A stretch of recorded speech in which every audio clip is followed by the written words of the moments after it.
Okay. All right, hi guys, it's Mrs. Millicent. We're going to do the check your understanding on page 153. Okay, we're going to just estimate a value for the correlation R in all four of these graphs. Okay, let's remember correlation is a numeric value to describe the strength of a linear relationship. It can go anywhere from -1 to 1. -1 and 1 are the strongest linear associations. R of 0 is no linear association, okay, or no linear correlation. All right, so let's just look at them all four together.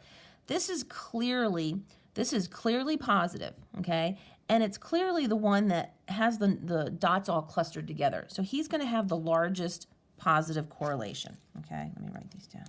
Oops, that's C, B, and D.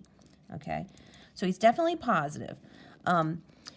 B is also positive, okay, but not as strong as A. Now C, I think it's still positive, but not as strong as those two because they got these guys hanging out, okay?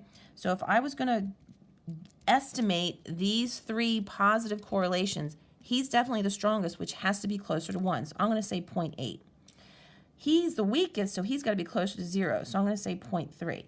And for him, he's kind of in the middle, so I'm going to say 0.5. And don't worry about estimating. We're going to quantify these, okay? Don't worry about being preoccupied with estimating because we are going to actually calculate R.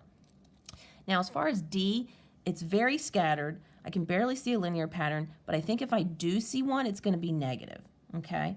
So I'm going to give him a negative correlation. It's definitely not strong, so it's not going to be closer to -1. It's going to be closer to 0. I don't know. I think these two look equally as scattered. So I'm going to give him a negative 0.3. Okay, so those are just my estimates. Okay, those are my guesses. Let's interpret them in context. So a correlation of 0.8 for this one simply means there's a fairly strong positive linear association between boats registered in Florida and the number of manatees killed. Okay, for B, a correlation of 0.5, an interpretation would be there's a somewhat strong positive linear association between number of storms predicted and the number of storms observed.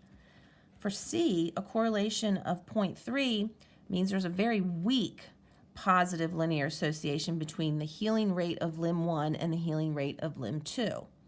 And then lastly, D, an interpretation of this correlation would be, again, there's a very weak negative linear association between last year's percent return and this year's percent return. Okay? And again, don't stress about predicting because we are going to learn how to actually calculate those correlation values so you don't have to guess. Okay, great. Thanks. See you next time.